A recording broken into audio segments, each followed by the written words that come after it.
Hey y'all, Ted and Mickey, and today I'm going to be reviewing episode 2 of Seven Seeds, and my lord, oh fuck. This anime,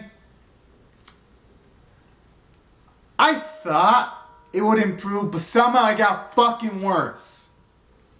Now, what made it worse is the fact that the campiness factor you had in episode 1, it's completely gone. Because at least in episode 1, well, I had all of its derpy animation. At least I was like, alright, I can look forward to the shitty ass dubbing.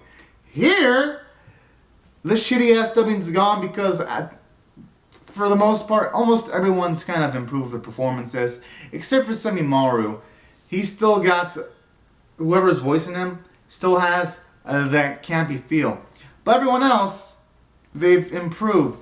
And you would be wondering, wouldn't that normally make for a better episode? Well, yes. For most animes, that would make for a better episode. Here, that was the only enjoyment I had from the first episode, the campy dubbing, because the animation and everything else was so fucking god-awful. Now,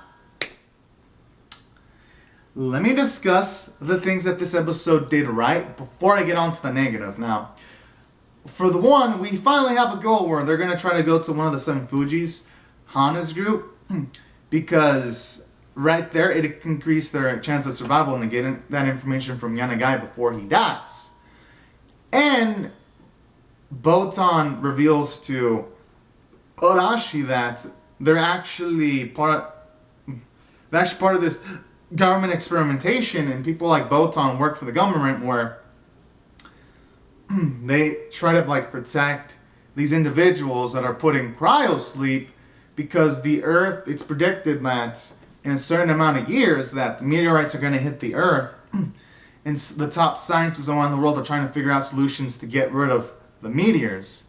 But as a worst case scenario situation, they have a certain amount of humans throughout the world put into cryosleep so that once the Earth, if it does get hit by meteorites and it's put under terrible situations, once it's back to normal conditions, they would have it set so that people can wake up and live life. And that premise right there is actually interesting because, for one, that's actually true.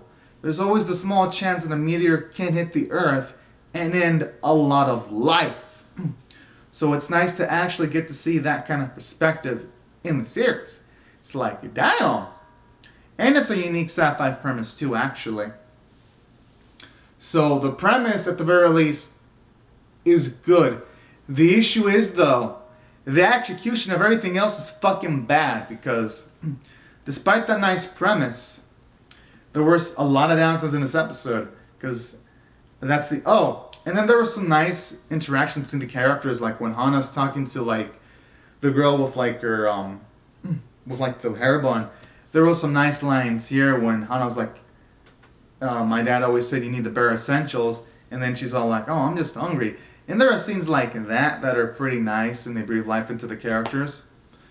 Or when Arashi and you have Naoto talk about their school life, or Naoto doesn't, there are no boys that go after her, and Arashi mentions that he has a girlfriend that he really loves, and that he tries to up Naoto's confidence level, saying stuff like, there'll be boys all after you. So there were some nice character moments here and there. There's potential here. The problem is, a bad execution kills it. Reason why is because, for one, this anime tries to have emotional moments, like when Yanagi, we figure out that the thing that he was stung with, it actually took over his mind. Then he lures the team that he's with, into the fucking cave. And that's where the writing goes off the rails, because I'm wondering, okay, I understand Hana and the others following Yanagi towards the cave, but you would think the moment they see a fucking cave, alarm bells would be signing off because they'd be thinking, alright, since it's a fucking cave, there might be a fucking animal like, say, I don't know, a giant spider, or fucking gigantic ass cockroaches, or fucking beetles, because those type of animals do like being in fucking caves. And then they're all like, oh, we'll just follow this fucking guy here, because why the fuck not? And then it's only when they're deep inside the cave that Hana realizes there's something wrong, and parts ways in I'm thinking, come on. It only takes an individual with common sense to realize something is fucking up. Like something's up in that situation. So that right there shows you, because there were adults there too in that area. That shows you the writing staff didn't take into consideration that kind of shit. And then there's a scene where Yana Guy, which again, I mean, it was kind of badass, where he lights himself on fire so that he can scare off the praying mantis. There's a sequence where man's like, okay, if the praying mantis are running away, I'm assuming they would only run away a certain distance. And I'm assuming that they would at least have some praying mantis there to at the very least pick out Hana and the rest of the crew in case they were to get out of the cave. Because afterwards, it doesn't seem like the fire makes a big ruckus in regards to it burning plant life.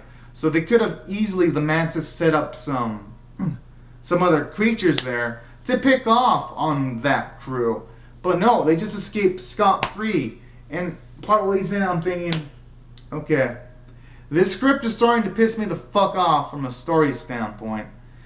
And after that, it's like no. I'm just not liking it. And it doesn't even have the animation isn't even something to look forward to, because it's just as bad as episode 1. Like the knifing animation when Botan and Semimaru use it, it's animated like crap. It looks like they're fucking missing keyframes, and that's just fucking sad. And then when they do stab a rat, you don't even see blood stick on their knives or their clothing. It's like there's someone there cleaning their fucking clothing in the fucking island off screen between sequences. And then when you have Arashi and Natsu stuck in these plants and they're freed, their clothes are sticky for a few seconds, and then a few seconds later it's all fucking gone, as if there was some kind of shower and another set of clothing waiting for them. Oh, and makeup too, waiting for them after that experience. And shit like that, it kind of makes you like, okay, these animators are really fucking up any sense of enjoyment that I could get from this show. And honestly, taking all these factors into consideration, I'm gonna rate this episode at 4.5 out of 10. And do I recommend this show? Hell to the fuck no so far. I'll probably give it one more episode, but I ain't expecting jack shit. So anyways, guys and gals, this is my thoughts on Seven Seeds episode 2. Comment on your thoughts in the comment section below and how you feel about this episode. Be sure to rate the video, subscribe, and I'll see you guys later if you come back for more. I mean, I'm going to watch episode 7, but I'm honestly not expecting anything. Alright, have a great and safe day, everyone. Bye-bye.